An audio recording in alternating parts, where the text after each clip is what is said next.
Alex, this looks incredible. Okay, cool. So let's Thank see how the you. magic happens. Yeah. I'm buying these, by the way. Yeah. Earlier you picked Yeah. out some donuts. So remember, go ahead, fill my six-pack. Amazing. All right, cool. So to fill donuts, we just make a little kind of cavity. Okay. Right? Yep. So I've got 3 different fillings for you. I've got our vanilla cream, also known as custard. Amazing. We've got jam, strawberry jam, or jelly, and Nutella. These are our 3 most famous, or most popular fillings, right? Okay. So I'm gonna do them. So Oh, here's this is how such we an fill. art. Yeah, so we kind of go in there. Yeah. Oh, incredible. All right. So there's one.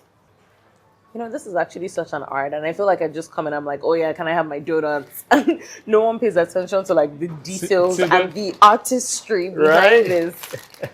Wow. All right. Even the Ooh, look at that swirling of drip. your Look at that paper. drip. Look at that drip. Oh wow. Wow, yeah. All right.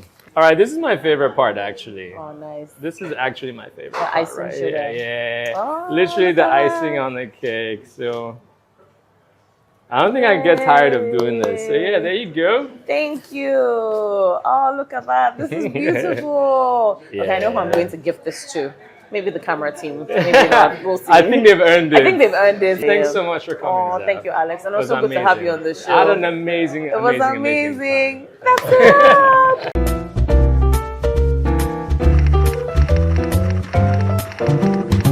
Hi everyone, I'm Zeph and welcome to the Star Network podcast. Today we have our special guest, Chef Alex, who's the chef owner of XO Bakery Boutique. Hi Alex. Hi, Lovely to Zeph. have you here. Hi, how are you? Guys, as you know, and I was mentioning to you before, you're literally my first Day in a Life episode. Yay. So this is where we come to your space and you show us all the magic and the sauce. So it's really good to have you here. And it's a pleasure. Thanks for picking XO Bakery as your first foray out of your studio. For nothing. So yeah, it's a pleasure having you. Awesome. Let's get into it. I feel like XO is such a popular name and it really is because the work speaks for itself, right? Yeah. Your pastries are incredible, your food is incredible, and we're going to dive deeper into all of that. But let's find out more about Chef Alex. And I'm sure people are wondering, right? When they see you, it's like, oh, what's your background? You are a culinary chef. I am, yeah. But when I was doing research, you actually have a background in international marketing management, which was a shock for me, right? It was a shock for me. I just kind of assume most chefs start from going straight to culinary school. Right. But would you say that what took you to your calling is something that is related to your childhood? Or would you just say like it's a learned experience? That's a fantastic question, by the way. It has a few layers, so let me just sort of break it down a little bit. I feel like I've always loved cooking. Cooking has always been a part of my life. I was always like the kids who throw down in the dorms, for example, even when I was pursuing those degrees. You know, I remember I had a house with one of my best friends, Sunday. He was actually one of the people who started XO Bakery with me. We lived in this house together in the US and we used to have guests over all the time and I would always be the one cooking. So, and we would cook together though. But I guess what I'm trying to say is that I've always enjoyed cooking. It's always been a part of me. Even when I was a kid, I used to bake. I remember baking pizzas with my mom. I even had a friend that came the other day and he said, Alex, remember when you made us like lasagna when you were a kid? And to be fair, I don't even remember making that lasagna. But yeah, I think it's always been in me. I've always also enjoyed business. I feel like in addition to the degree in marketing, my first degree was actually in management as well too. So I have a good amount of experience in the business field. Actually worked for a few Fortune 500 companies when I was in the US. But entrepreneurship is truly something that calls to me. Especially entrepreneurship in a challenging environment like Nigeria. Correct. So I feel like I've learned so much and I wouldn't trade my experience for the world because I feel like you can go down the corporate path or you can go down the entrepreneurship path. They might lead you to the same destination, but the road on the entrepreneurship path is so much more curved. Correct. You know, so Correct. and I like keeping things interesting and I'm that sort of person. Oh, I don't think I could be like on a 9 to 5 path. It's too boring for me. Oh, amazing. No, Alex, thanks for the background. And I feel like it shows, right? Your interest, your passion actually comes through with your work. People have seen that over time.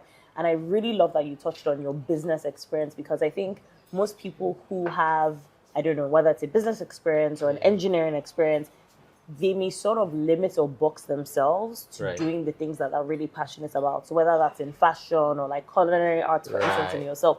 It's so funny, as you were saying, you love cooking. I personally also love cooking. I cook, I host friends, and people keep on saying, do something with it, do something. And I'm like, oh no. Oh, it's different when it's a business. Whole different business, exactly. And I'm like, I don't really want that path. But I'm glad that you've been able to share that sort of like multi-dimension aspect of your life, that you did have a corporate life, you experienced it, you were in marketing, and then you decided it's actually time for me to like express more of myself through like culinary work. So that's incredible. And then you moved back to Nigeria, which is so interesting. And you know what's interesting? I didn't even know that you were half Russian. You had like a Russian background. I mean, I see Alex and I'm like, I've never thought to actually ask.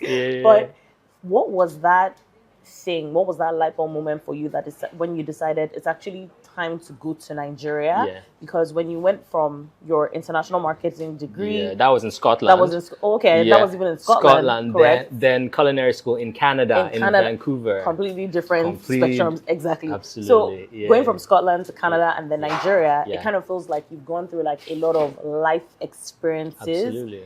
What did those life experiences sort of reveal to you that then made you decide Nigeria is then the final destination? Great, that's a fantastic question once again. I think that the undergrad was for my parents, the master's was still for my parents, but the culinary school was for me. That was for me. So I feel like when I went and did my undergrad and I went on and did my master's, it was finally time for me to either go do a PhD or get really serious with the 9-to-5. Or go into entrepreneurship and do something for myself. And the whole thing started off as just taking a cooking course. So it wasn't, there was no like grand master plan to, become a chef and open a business. The idea was just to take a cooking class, and then when I went to culinary school, my chef instructors said, yo, Alex, you're really good at this and you could do it commercially if you wanted to. Then I remember back then, that was 2014, I think 2015. I remember going on Google and saying chefs in Nigeria. Amazing. Swear to God. Chefs in Nigeria, and then Chef Eros, Chef Regs, they all popped up, right? And I remember it was just like, I think being a chef in Nigeria at that time was still kind of new, even though like Chopped and all those shows on the Cooking Network, on the food channel, they'd already made being a chef kind of a very cool, sexy, cool kind of thing. I remember in Nigeria, it was just becoming kind of a thing, So I was like, yo, let me catch that wave. So I remember coming to Nigeria in the summer of 2015, 14 or 15. And in that short period, I remember banking. I made so much money doing private gigs here and there. And I was like, yo, there's money to be made in Nigeria in this business. And then I'd always wanted to have a bakery. So I was like, okay, you can be a private chef, but brand yourself as a baker, brand yourself as a pastry chef, because that's the path you want to go. You want to own a bakery. And then the idea of EXO was born. And then there was just a lot of hustle, a lot of working really hard, grinding, meeting people. I used to teach at the Culinary Academy. And through that, I met a lot of people, made the right network. Shout out to Tia, and thank you so much for that. And then, just met the right people, kept on growing the brand, doing private chef gigs on the side, but baking on the side as well too. I remember there were days when I used to be the one that would bake all your bread. Anybody could. I used to do it all by myself. Then I got one intern. Then I got a second one. Then we got a space. And the growth was just organic. So far, all the growth that we've done has been mostly organic. There's a new chapter that I think we're going to talk about. We'll talk about that later. There's a new chapter that's coming, which is something that I've been waiting for a very long time.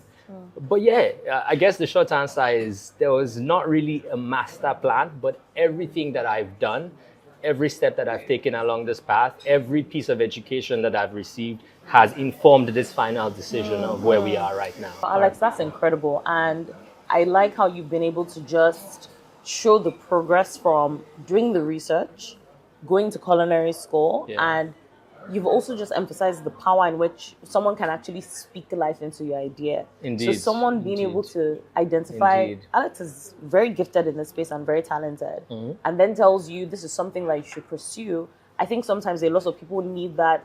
I don't want to say affirmation. That kick, maybe. Yeah, but is it really? Because the thing is, you can get affirmation from like different things or people, but it's like you are in the right environment, learning from someone who has experienced, and then for the experienced person to then say, you have something here, and that was enough to validate that thing within you that this is the direction to go. And I'm also proud that you came back and you started researching and you didn't limit yourself to just, okay, I'm going to start baking pastries alone. You knew that Nigeria can be so complex. You understood that it could be so competitive. Networking. What's even surprising is that I forgot that you actually did private chef on the side. Now you're saying it. I actually remember that, actually, you could call Alex and he would be like your private chef, but then you also had your bakery. But speaking about that, I like all the different pivots. So I remember when I first moved back and how I came to meet you and know you. I think it was even through Chef Benedict. It was through Chef Benedict. My cousin, exactly. And shout out Benedict. Shout out Chef Benedict, exactly. What I particularly find interesting is we came to Exo at the time just for pastries. Your donuts, I believe you were doing then, but you didn't have the packaging aspect of it. Yes. But people loved your donuts, right? So we would come always for your pastries. And then over time, you've evolved and then you have the whole Exo boutique restaurant business. And Alex, I think that's just a huge pivot, right? What has been the most challenging thing going from just being a pastry chef in terms of what people could see visibly to actually then owning a restaurant? And I ask this question because I'm sure a lot of people probably want to have a restaurant business. I don't actually think that there are enough Nigerian owned restaurant businesses, not because the talent isn't there, but maybe because people don't really know where to begin from. So what has that pivot sort of taught you, and what have you found to be the most challenging aspect of it? That's a great question. I find that having your own physical restaurant is a different beast. It's a completely different ball game because you have to control several. There's so much more that you have to consider now. You know, having, for example, going from just having a storefront where people walk up and make purchases, for example, to a situation where you have to have waitresses who then come up and serve people. So then there's the element of service, not just product. So that evolution. Then you have to then look down the path of your supply chain as well. So it's one thing to have a supply chain that just allows you to put product on a shelf. But then when you have a full service restaurant, the supply chain is so much more complex, right? Then you have to worry about marketing. Then you have to worry about all the functional aspects of business. But this is where that business education comes into play because then you just know automatically. Then you're like, okay, all the functional aspects of business. Okay, so there's finance, there's operations, you know, and then immediately you know, well, I got to have this, I got to have that. I can't do all of it. And then you learn to also delegate as well too. No, I mean, what you're saying is very important because I think when people then also start these businesses, and me myself, I'm guilty in that I actually started a skincare business in 2015. I don't know if a lot of people remember. I remember. You remember? I remember. But it's it was coming dope, back. Though. It was actually it really was good. Dope. Yeah, it was good. Well Thank done. you. But you see, what you're saying is such an awakening for me, and it's revalidating the areas where I knew that things were missing. And part of the content that I've been putting out this year is how can we be truthful to startups and to young people in business like ourselves? I find that sometimes when you're passionate about something, it's easy to not treat it like a business. It's very easy to make it more like a hobby. And in hearing you speak and to say, well, Zeph, based on my marketing and managed business academic experience, you knew that, yes, you are in the pastry culinary space, but I'm going to bring in elements of, I need my marketing to be on point. Structure. Yes, your structure. You must structure a business. Although if you choose not to structure a business, then it just remains what you said earlier, a hobby. So that's, I feel like, the difference between a hobby and a business. You must put structures in place in order for it to, and let me just say this, to run efficiently without you. I feel like that is what structure in business or in entrepreneurship means. I remember when I first started, I felt like I needed to be there all the time because probably it was still just me being creative, learning about the fine arts aspect of the business. But then over time, it evolves into, okay, this is a product and a service that we are presenting to people, and people depend on it. They actually rely on it. For example, families where, every Saturday and every Sunday, it's your bread, your cake, it's you. So you become kind of woven into the fabric of your local community. Then you realize, okay, as much as I enjoy doing this, it's also a business. But I'm a human being. There are times where I'm going to have to leave. I'm going to have to go on holiday. How do I ensure that this runs without me and the quality isn't impacted to the point where you get that call when you're on your holiday, and nobody wants to get that call when you're on your holiday. You want everything to run smoothly. So putting structures in place, as I said earlier, delegating properly and finding the right people to fill the right roles. These are the things that I feel have helped me kind of parlay what was once a hobby or even a small business into sort of an established community. And we're working towards an enterprise, actually, probably even franchising and all of that. So a natural evolution, You're saying the right things, and it sounds like this is just like business lesson 101. Indeed. Because I feel like people run away from structure, right? And with everything that you're saying, it sounds very much like it's an investment. You have to be willing to invest in not just a random staff, but a skilled staff where it's not just Alex has provided. You're trying to eradicate like team and risk, right? Absolutely. So, like you said, if you're not around, there is someone who is almost like an Alex type shadow that will ensure that his business will run efficiently, can do the things that Alex is doing when Alex is not around, and it's an investment. And I think really that's where the gap is. Like people don't want to actually then spend into that type. Yes, and it's. Tell me about I don't want to cut you off, but I learned some tough lessons too, though, because there are people that I invested in who did me dirty. Like there are people who I feel like I put so much of myself in. I have people that I worked with for 3, 4, 5 years who at the end of everything, I was like, they left, and I'm like, yo, you know what? I can either look at this as a disappointment or as a lesson. And I feel like if you see it as a lesson and you don't let it slow you down, actually the speed, the velocity with which you pick back up, dust yourself off is even more incredible. But if you dwell on those things, perhaps those are the ones who never really push through. Correct. The ones who say, oh, well, I trained this person, I trained those people, and they just left me, because it happens a lot. In fact, if you truly believe in your calling, they should leave. They should, correct. I was actually about to challenge you with that. Because I feel like definitely people come into your life for a season and reason. And I feel being an entrepreneur, I always tell myself and the people that work with me, I tell them from the beginning, I don't expect you to work with me for 10 years. It's impossible. In fact, there's a problem if you're still working with me. It means that you're just kind of comfortable. But it doesn't change the human element, like you said, that it will be painful because it's like you've invested time and skills and resourcing to that person's life. It will be very painful. I've had my own share experience where someone worked for me and they just left, and I was like, I don't understand. But you see, that challenged and pushed me as well to ensure that I got a different talent who really doesn't play with like the business aspects. Like everything is just, and it's what you're saying is like adaptability, like being able to just adapt and move very quickly with change. So this is good, and I think people will learn from it because sometimes we get very sentimental in business. But speaking about your restaurant, and back to the question of some people maybe wanting to open a restaurant one day and they don't know how to. What were like the regulatory constraints when it came to like starting finding for a restaurant business? A great question once again. So in Lagos, there are obviously several licenses, there's several permits you need. I feel, but the most basic ones in any kitchen, right, would be stuff like your food handlers, your liquor license, your obviously your outside, your parking permits, your signage. So just the general business ones. Then there's quite a bit of health and safety ones as well too.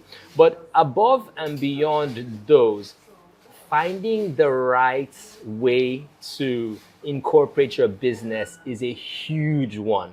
So for example, we incorporated EXO as a LLC, but sometimes people will tell you, so having a good lawyer is also important, having a chat with your lawyer.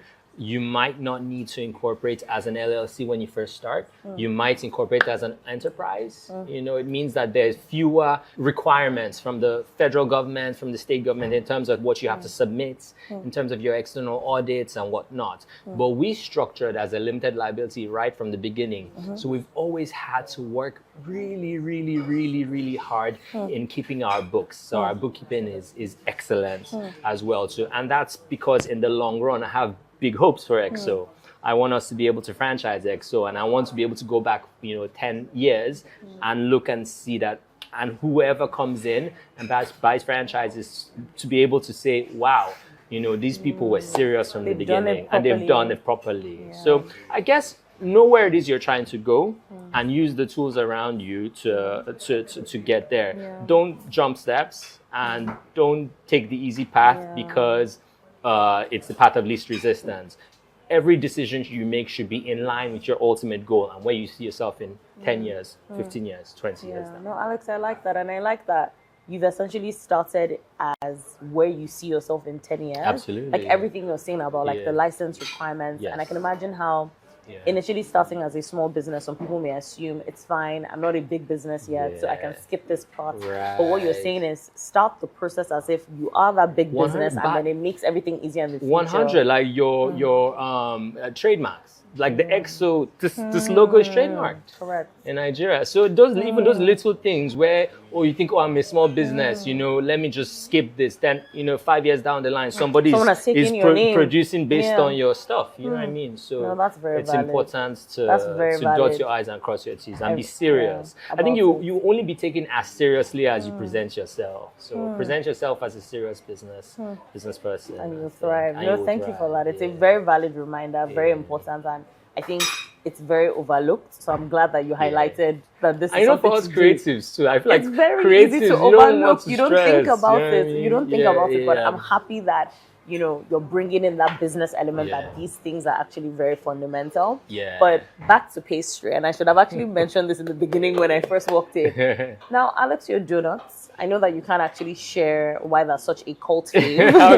I know you actually cannot share what is going on there. Yeah. They are a cult fave. Yeah. They are, let's just, I don't know what you're doing. But well done and carry on. But I think for me, what I find interesting is that I never actually link Nigeria to be like a place that has third space appreciation. And what I mean by that is like having like cafes, even though there's such a huge rise and people are doing it, cafes, going to the park, or like we're obsessed with pastries. I remember when I was a lot younger, back then, the pastry store was maybe like Pinto's ice cream, Mr. Big, those things. It wasn't really, you didn't really have that. Or to be fair, they were like, maybe like our parents' generation, they would know like an auntie. I had like an auntie who would like bake pastries and people would buy from them, but you didn't really have the physical space to say like it's a cafe.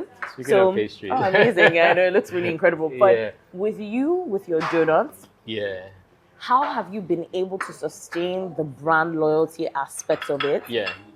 Whether from a marketing perspective, I love your boxes where it says, the one about the 6-packs. When I fill my 6-pack, something like that, which I think is just so like, it's such like a paradox because you're eating donuts and there's no 6-packs, but I think it's really cool. So how have you been able to sustain that like brand loyalty aspect? And I guess my other question is, how did you know that going into pastry business would do well in Nigeria? Based on what I said about the third space appreciation. That's another great question. So I actually did not know that going into a pastry business would do well in Nigeria. I know that Nigerians love bread. So I feel like give them good bread, give us good bread, and you'll be fine. So I actually had to learn the hard way. XO was initially supposed to be a business that did eclairs and profiteroles. Correct. So it's a pastry called choux pastry, this type of pastry, and it's filled with cream.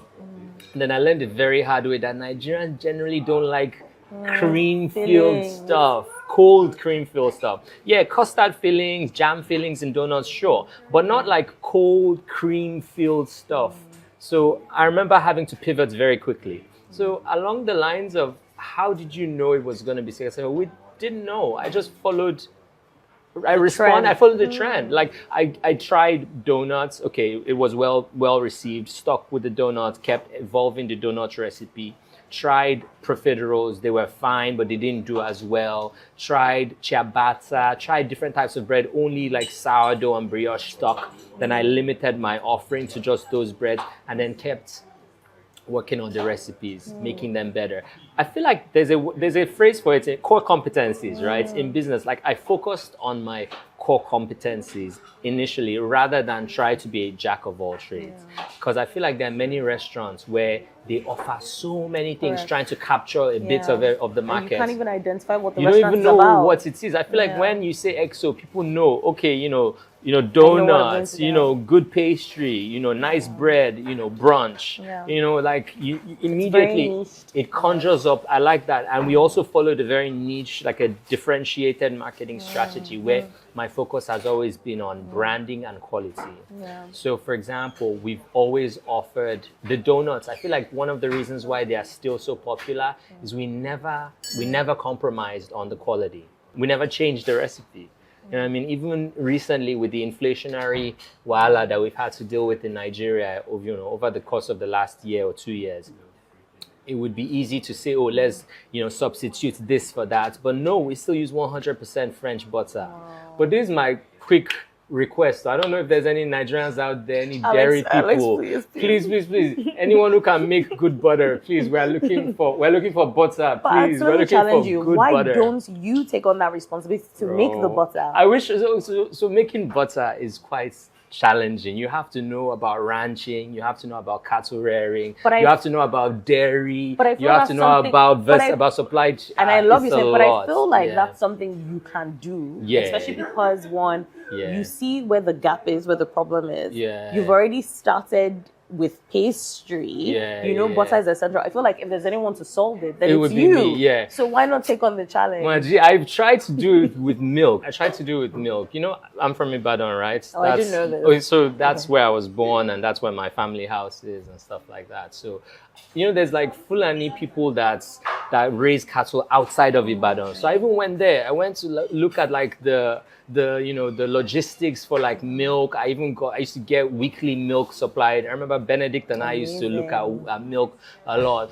But then we realized that to scale this and to do this at a level where it would make sense would be so capital intensive, and we were just small boys back then. But I guess the short answer is I would love to do that, and I would love to learn.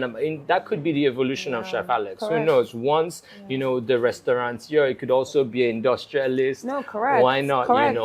But there is a huge gap in our market. If you look at East Africa, for example, they've got local indigenous butter. If you look at other parts of West Africa, Senegal, they've got local indigenous butter.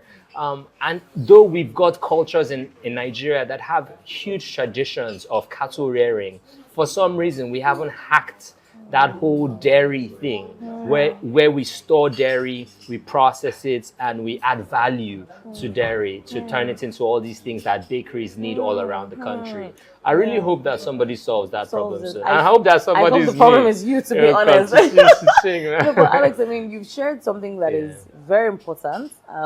You've highlighted such a huge gap. I wouldn't think of that gap because I'm not in your space, but being able to hear you share and to hear you say that you've actually gone to research, you've gone to look at the process back home in Ibadan about the cattle rearing, etc. I'm wondering if the idea hasn't come to many people because is it that they don't see it as like an important need, but actually so essential? Like we use milk, dairy, like in a lot of our food. I know culturally a lot of people tend to be like lactose intolerant. However, dairy is so essential to like food making, right? Absolutely. And like everyday like living. So I hope it's something that you solve. And what I'm also hearing is that there is a potential for like so much job creation through that, because then you're then working with like the farmers, like agriculture, getting the machinery, the government, exactly, lots of stakeholders and something like that. No, I think it's incredible. And sorry, just touching on this as you said it. So recently I discovered this chocolate. I was baking with my nieces. I don't bake, but they like to bake. So they forced me and they said,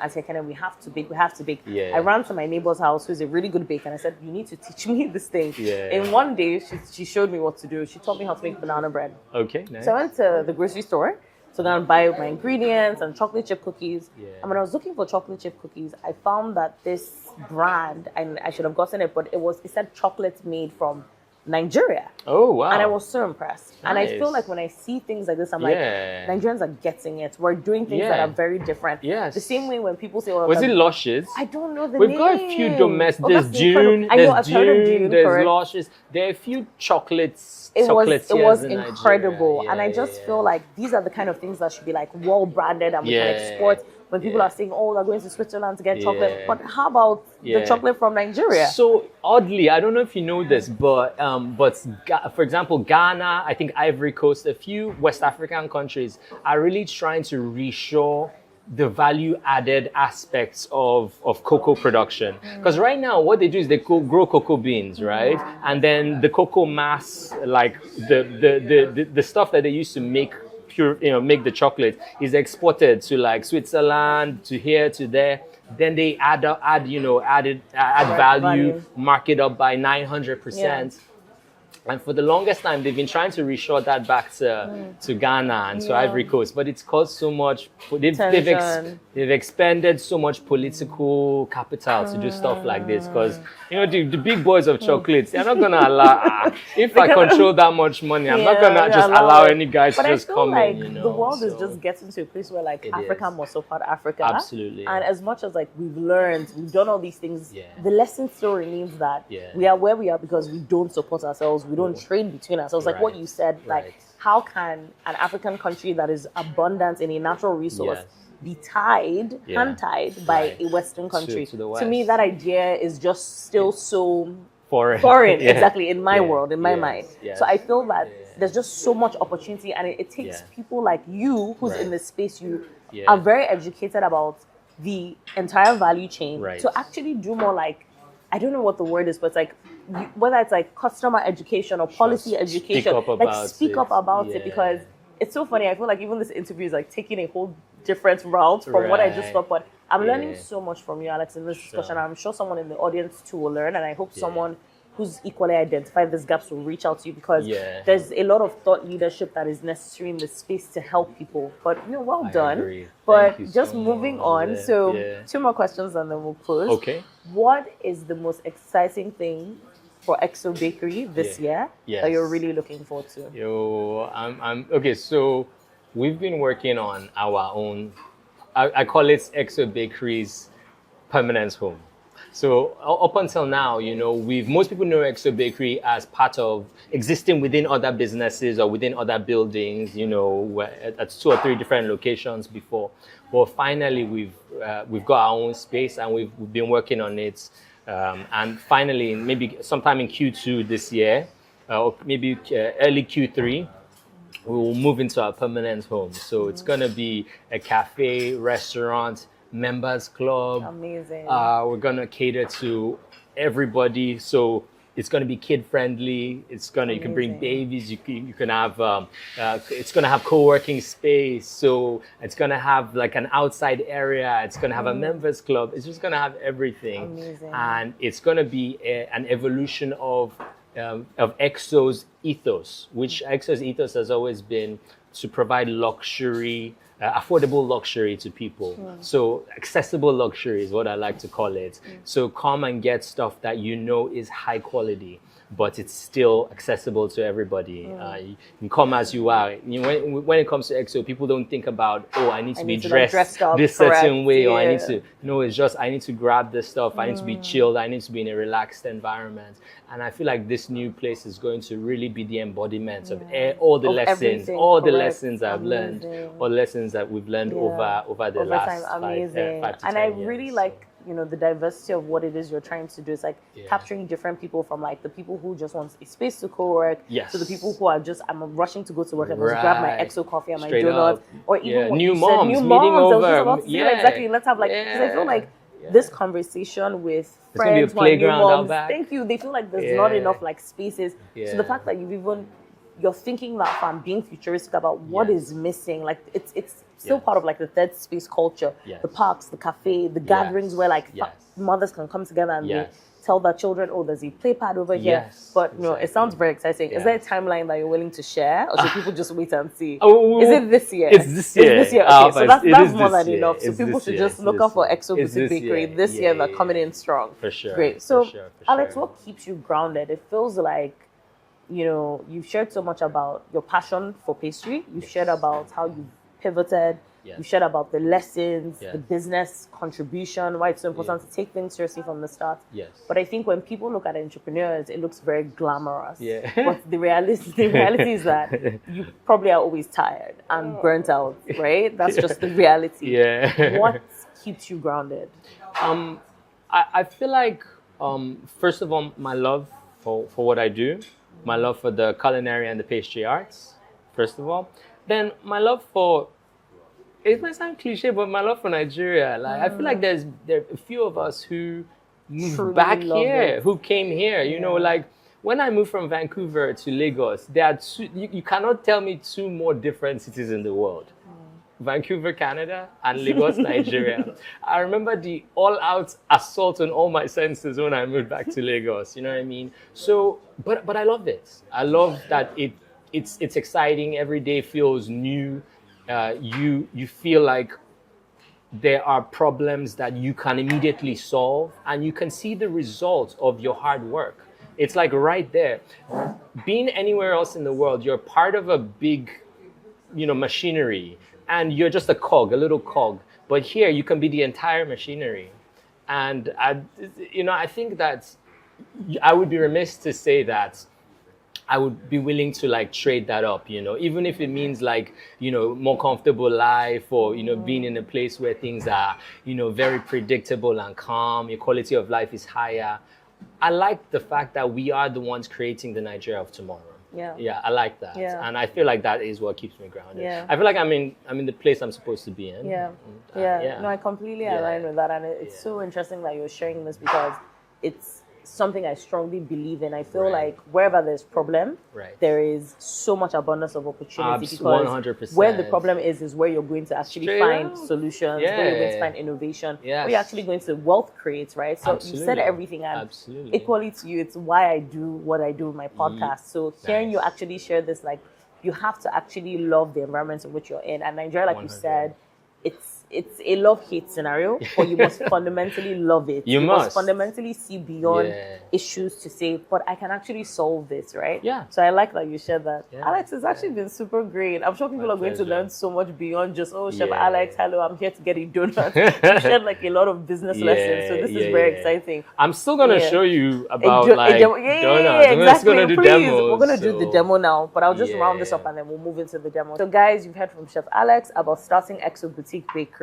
the journey, what's to come this year in 2025. Stay tuned. Don't forget to follow us on our social media handles at the Star Network Pod. Don't forget to follow Exo Boutique Bakery on the handles. Alex, what's your handle? The Exo Bakery is at Exo Bakery. So at XOBAKERY. Fantastic. Super. So it's time for the live demo. Let's go. All right, let's do it.